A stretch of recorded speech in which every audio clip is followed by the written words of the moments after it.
Deux chiffres familiers s'inversent brutalement, et l'architecture économique mondiale commence à se fissurer sous un mouvement que peu avaient anticipé. Alors que la croissance britannique ralentit là où elle semblait acquise, un ensemble d'économies africaines progresse, avec une cohérence énergétique, industrielle et logistique qui révèle un contraste désormais impossible à dissimuler dans les bilans. Que signifie pour chacun ce déplacement silencieux du centre de gravité économique et pourquoi le nom d'Ibrahim Traoré se retrouve-t-il associé à tant d'analyses stratégiques sur l'avenir de la compétitivité mondiale? Une bascule nette est déjà engagée. Ce récit fait une promesse simple et exigeante. Éclairer les mécanismes précis d'un réalignement économique déjà en cours, sans slogan ni projection spéculative, en s'appuyant uniquement sur les signaux observables. Pour le public, l'enjeu est concret. Comprendre comment un changement structurel modifie les marges industrielles, l'emploi et la sécurité énergétique, avant que ces effets ne deviennent irréversibles. Il ne s'agit pas d'opposer des régions par réflexe, mais d'examiner pourquoi certaines trajectoires gagnent en lisibilité, quand d'autres s'enferment dans la volatilité. On peut suivre trois fils: les données qui ont été minimisées, les décisions prises hors des projecteurs et les conséquences déjà visibles pour les ménages, les entreprises et l'État. Un détail peut guider la lecture.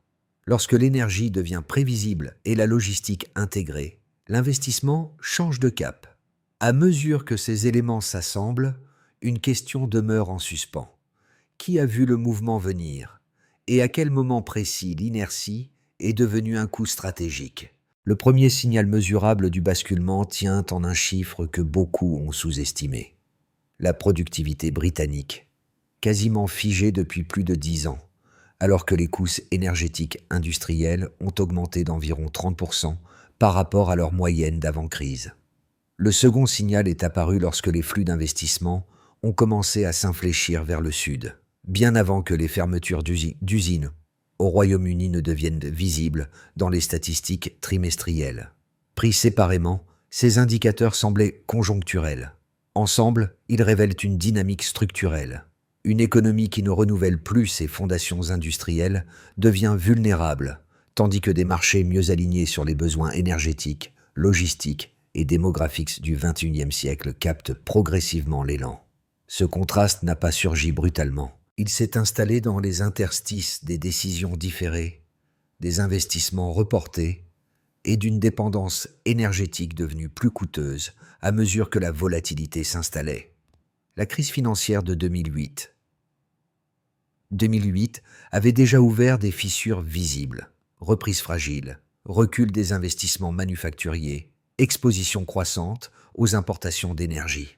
Dans les régions industrielles britanniques, les usines peinaient à suivre le rythme de modernisation imposé par les chaînes de valeur mondiales, tandis que la finance londonienne absorbait les chocs sans corriger les déséquilibres sous-jacents.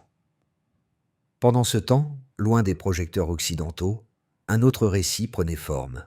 Des capitaux, des partenariats et des projets énergétiques convergeaient vers plusieurs économies africaines, cherchant non plus l'extraction brute, mais la stabilité et l'intégration industrielle. C'est dans cet écart que le nom d'Ibrahim Traoré a commencé à circuler dans les analyses géopolitiques, non comme cause unique, mais comme marqueur d'une posture africaine plus affirmée, attentive à la souveraineté économique et à la cohérence stratégique.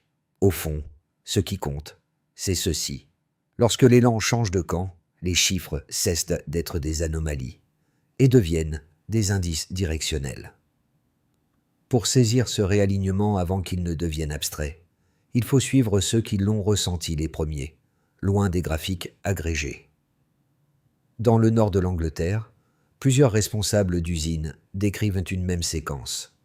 Des sites autrefois à pleine capacité, progressivement contraints de réduire les équipes sous l'effet de coûts énergétiques imprévisibles qui effaçaient toute marge opérationnelle. Chaque trimestre apportait une nouvelle mesure dite temporaire, qui finissait par s'inscrire dans la durée.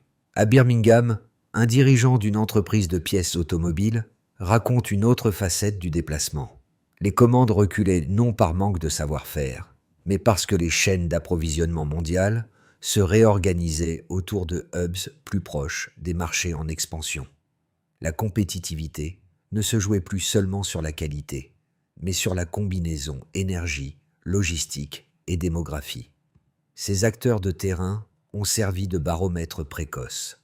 Ils observaient directement la tension entre coûts réels et viabilité future, bien avant que les institutions financières ne reconnaissent la contraction durable. Leur expérience révèle un premier impact clair.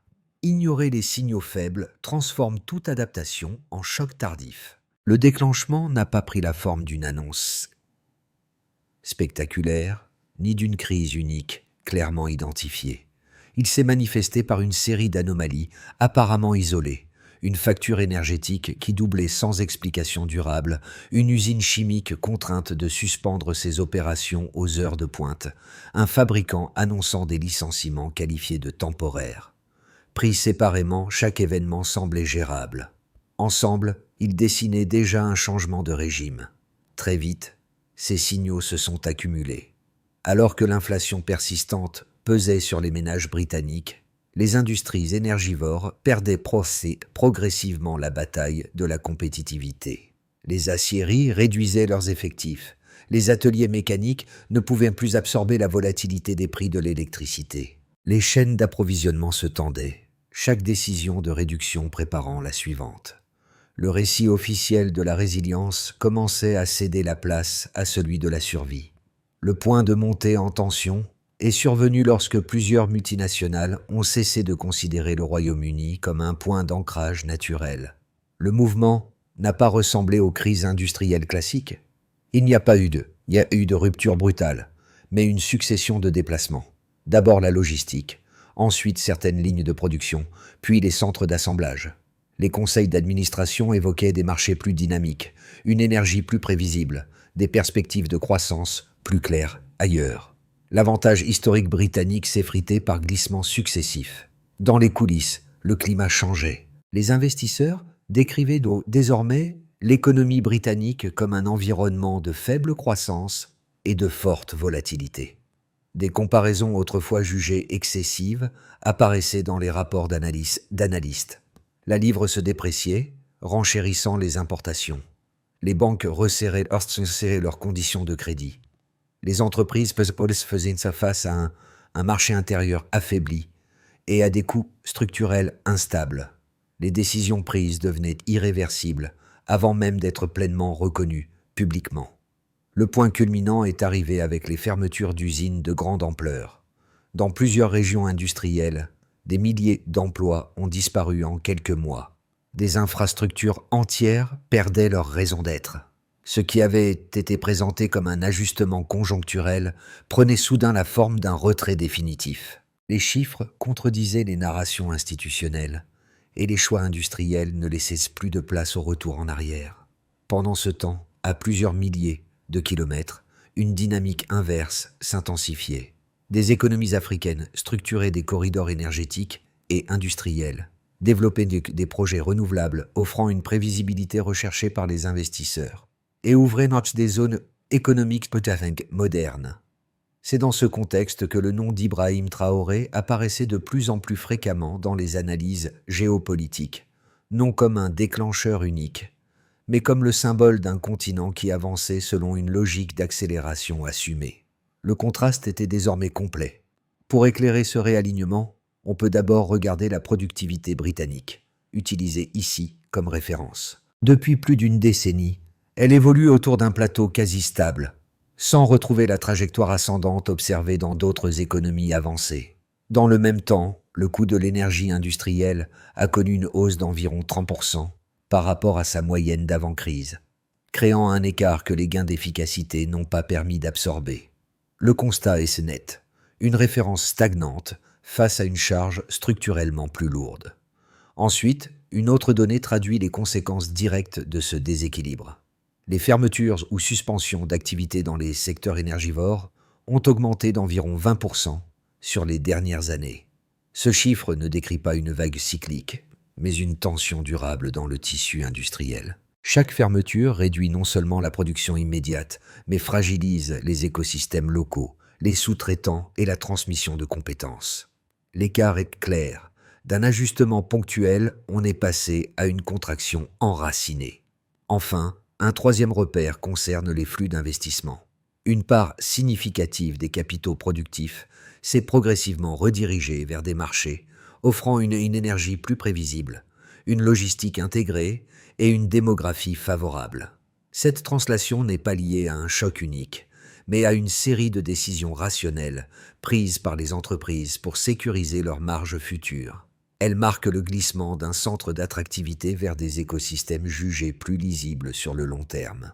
Mises côte à côte, ces trois mesures en composent une trajectoire cohérente. Une économie qui absorbe une hausse durable des coûts sans relancer sa productivité perd mécaniquement en compétitivité. Les fermetures d'usines deviennent alors un symptôme, non une anomalie. Les investissements suivent l'élan plutôt que l'héritage. À l'inverse, plusieurs économies africaines ont consolidé des capacités énergétiques renouvelables qui réduisent la volatilité des prix et offrent un horizon plus stable aux acteurs industriels. C'est dans ce contexte que le nom d'Ibrahim Traoré réapparaît dans certaines analyses, non pour expliquer les chiffres, mais pour illustrer un climat stratégique où la souveraineté énergétique et industrielle est devenue un levier central. La preuve quantitative n'annonce pas une rupture soudaine, mais confirme un déplacement déjà engagé. Lorsque les bases de l'OCDE ne progressent plus et que les écarts s'accumulent, l'élan change de camp. Une première lecture défend l'idée que le ralentissement britannique relève avant tout d'un ajustement cyclique. Selon cette lecture, les hausses des prix de l'énergie, les perturbations logistiques et l'inflation persistante auraient comprimé temporairement la capacité d'adaptation d'une économie historiquement résiliente. Une fois les marchés énergétiques stabilisés, avancent ses partisans, le Royaume-Uni pourrait retrouver un second souffle grâce à ses institutions financières solides, à son réseau universitaire et à son rôle établi dans le commerce mondial. Cette position repose sur une conviction ancienne. Les avantages accumulés finissent toujours par refaire surface. Une seconde lecture, plus critique, affirme au contraire que les fondations mêmes de la compétitivité ont été érodées sur la durée. Productivité stagnante, dépendance énergétique accrue, désindustrialisation progressive et redirection des investissements constitueraient non pas des anomalies passagères, mais les signes d'une fragilité structurelle.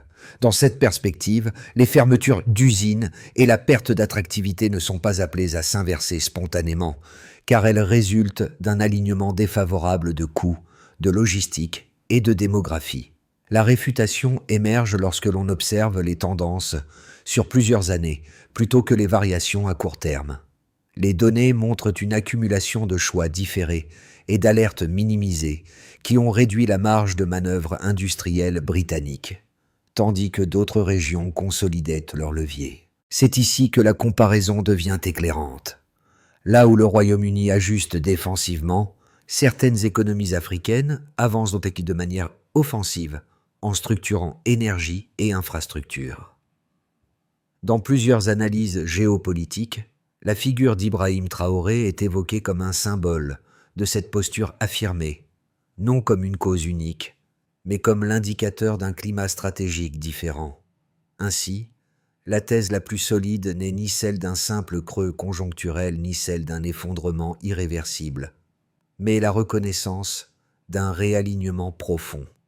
Lorsque l'élan se déplace durablement, l'inertie historique ne suffit plus à compenser. La question devient alors moins celle du retour à la normale que celle de l'adaptation à un nouvel équilibre. En réalité, le réalignement économique n'est plus une hypothèse, ni une projection théorique, mais un mouvement en cours qui structure déjà les décisions d'investissement et de production. Le basculement devient perceptible lorsqu'on cesse de comparer les trajectoires à partir des repères historiques et qu'on observe l'élan présent. Là où certaines économies tentent de préserver des acquis, d'autres construisent activement leur base future. Ce point médian marque une rupture de lecture. Jusqu'ici, les signaux pouvaient encore être interprétés comme des anomalies dispersées. À ce stade, leur cohérence devient évidente. Les flux d'investissement, les choix logistiques et les priorités énergétiques convergent vers des régions capables d'offrir visibilité et stabilité. L'Afrique, dans cette dynamique, n'apparaît plus comme une périphérie opportuniste, mais comme un espace d'organisation stratégique. C'est ici que le nom d'Ibrahim Traoré prend une valeur symbolique dans de nombreuses analyses. Il ne s'agit pas de l'action d'un individu isolé, mais d'un marqueur politique, d'une affirmation plus large. La volonté de fixer des règles plutôt que de les subir. Ce changement de posture modifie la perception du risque et redessine les calculs des acteurs économiques internationaux. La révélation centrale est simple mais déterminante. Le monde économique ne s'ajuste plus autour des anciens centres. Il se recompose autour de nouveaux pôles capables d'absorber la croissance future. À partir de ce point, la question n'est plus de savoir si le mouvement existe, mais qui saura s'y aligner à temps. Les effets du réalignement ne se diffusent pas de manière abstraite. Ils touchent des groupes précis, selon des mécanismes distincts déjà observables. Pour l'État britannique, la première conséquence est budgétaire. La hausse durable des coûts énergétiques renchérit les importations, tandis que la contraction de l'activité industrielle réduit les recettes fiscales issues de la production. À mesure que certaines usines ferment ou réduisent de leur capacité, la base contributive se rétrécit et les dépenses sociales augmentent, sous l'effet d'un marché du travail plus fragile. La planification à long terme devient plus contrainte, car les leviers traditionnels perdent en efficacité dans un environnement volatile. Pour les entreprises, l'impact est plus immédiat. Les marges se compressent lorsque les coûts d'électricité et de logistique deviennent imprévisibles. Les décisions d'investissement se reportent, non par manque d'opportunités, mais par absence de visibilité.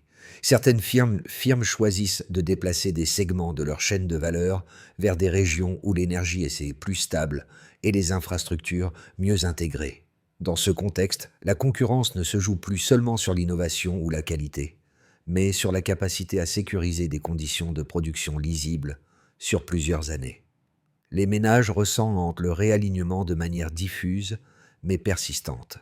L'inflation énergétique pèse sur le pouvoir d'achat, tandis que la fragilisation de certains bassins industriels crée une incertitude durable sur l'emploi. Les hausses de prix ne sont pas compensées par des gains de productivité ou des salaires plus dynamiques. Ce décalage nourrit un sentiment d'exposition accrue aux chocs extérieurs, renforçant la prudence des consommateurs et, par ricochet, la faiblesse de la demande intérieure. À l'échelle géopolitique, les conséquences sont plus larges encore. Le Royaume-Uni voit son influence relative se réduire dans des négociations énergétiques, industrielles et logistiques désormais structurées autour d'autres pôles. Parallèlement, plusieurs économies africaines gagnent en centralité en proposant des corridors énergétiques, des zones industrielles intégrées et une démographie favorable à la croissance. Ce repositionnement modifie les rapports de force, non par rupture brutale, mais par accumulation d'avantages comparatifs.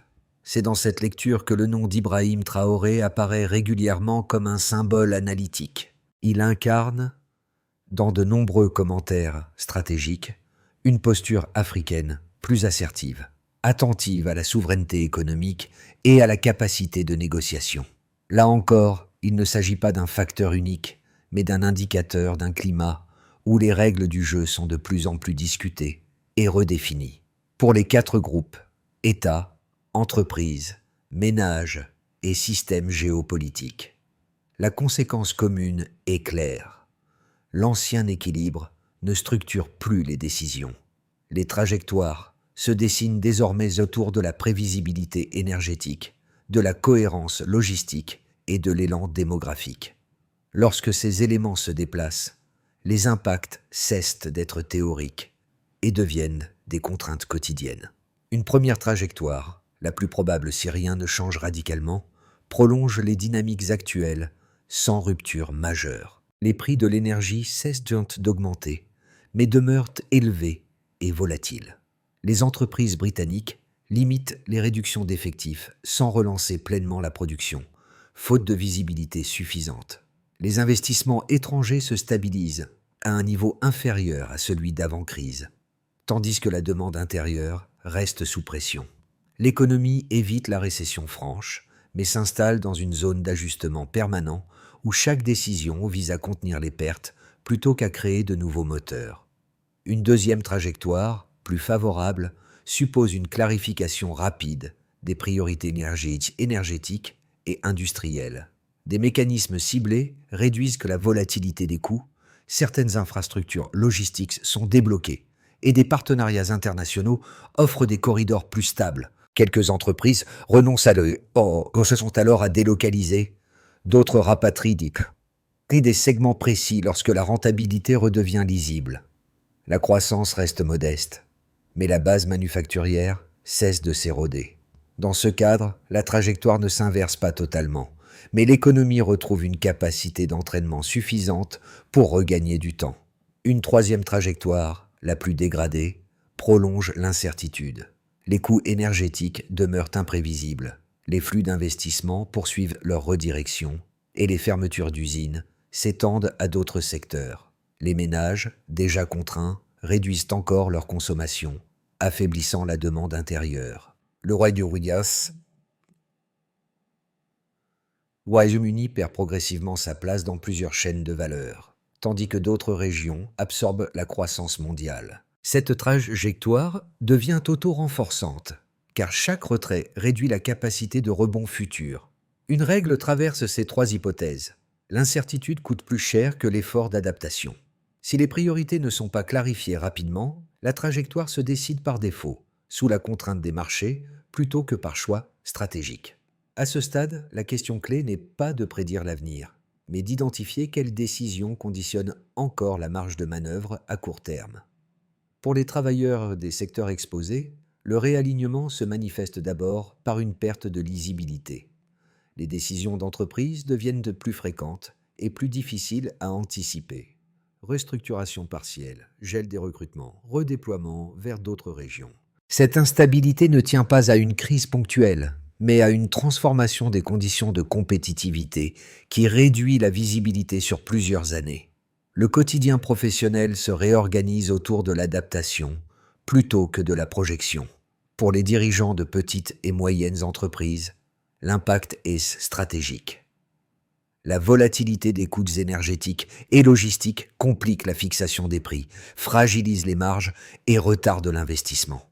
Certains arbitrages deviennent incontournables. Réduire l'exposition locale, diversifier les fournisseurs ou repenser l'implantation géographique. Dans cet environnement, la capacité à sécuriser des flux stables prime sur la croissance rapide. Le temps long reprend le dessus sur l'optimisation immédiate. Pour les jeunes générations, l'effet est plus diffus, mais structurant. Les trajectoires professionnelles se déplacent vers des domaines et des régions perçus comme plus porteurs. Les choix d'études, de mobilité et d'ambition intègrent désormais l'idée que la croissance ne se situe plus nécessairement là où elle se trouvait auparavant. Cette reconfiguration modifie les attentes vis-à-vis des institutions et renforce la recherche de compétences transférables. Enfin, pour les citoyens plus largement, le réalignement se traduit par une question simple. À quoi peut-on encore se fier pour planifier ? La stabilité des prix, la sécurité de l'emploi et la cohérence des politiques publiques deviennent des repères essentiels. Lorsque ces repères se brouillent, la prudence s'installe et influence la consommation, l'épargne et l'engagement. Ces groupes n'expérimentent pas le changement de la même manière, mais partagent un besoin commun, retrouver des signaux clairs. À ce stade, comprendre le mouvement est déjà une forme de protection. Identifier les leviers encore actionnables devient la condition pour transformer une contrainte subie en adaptation choisie. Face à un réalignement déjà engagé, la réponse ne peut pas se limiter à un diagnostic. Elle exige une méthode séquencée, mesurable et lisible dans le temps. La première étape concerne l'énergie. Sur les 6 premiers mois, les autorités publiques et les opérateurs doivent sécuriser des contrats d'approvisionnement moins volatiles afin de réduire la variance mensuelle des prix industriels. L'objectif n'est pas un prix bas immédiat, mais une prévisibilité suffisante pour restaurer la capacité de planification des entreprises.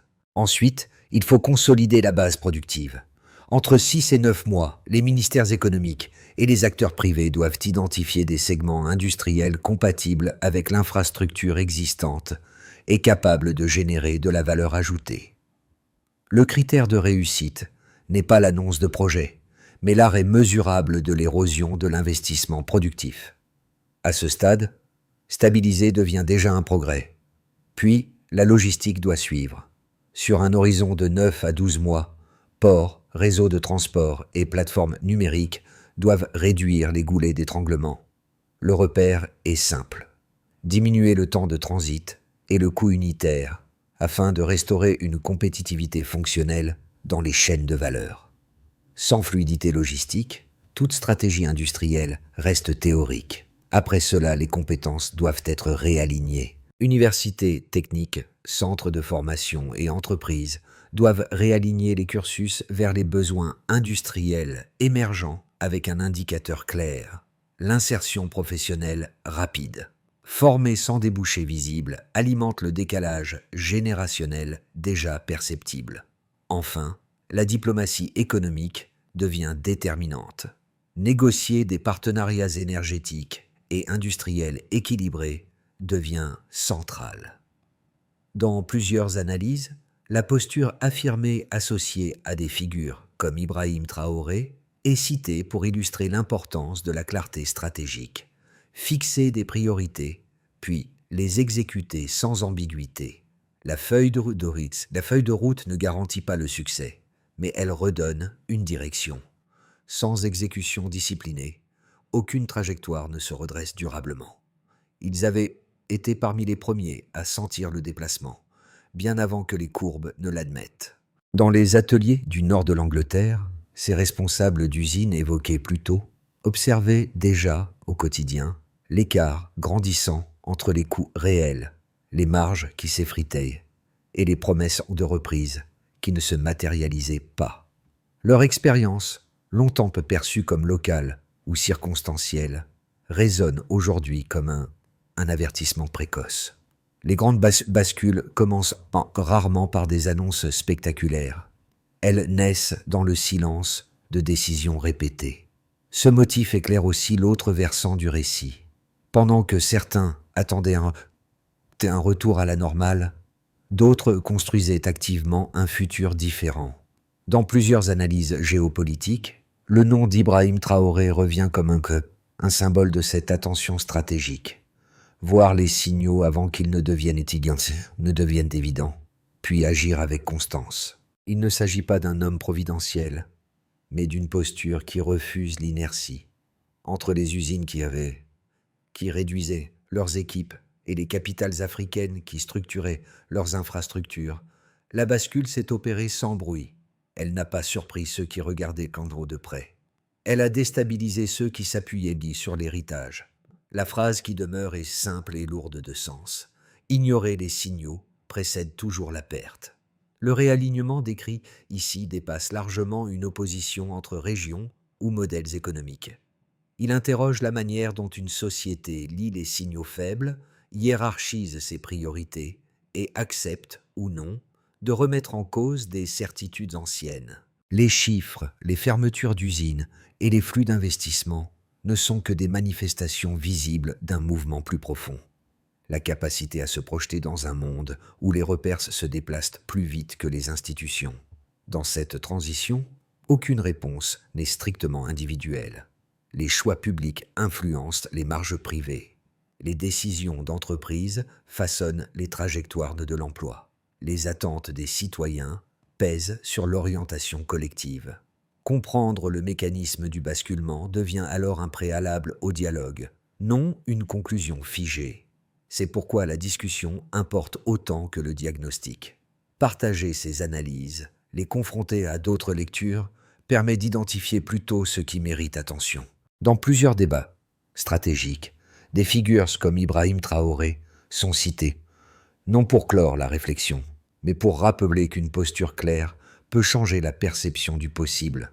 Selon vous, Quels signaux économiques ou sociaux méritent aujourd'hui d'être observés de plus près avant qu'ils ne deviennent impossibles à ignorer?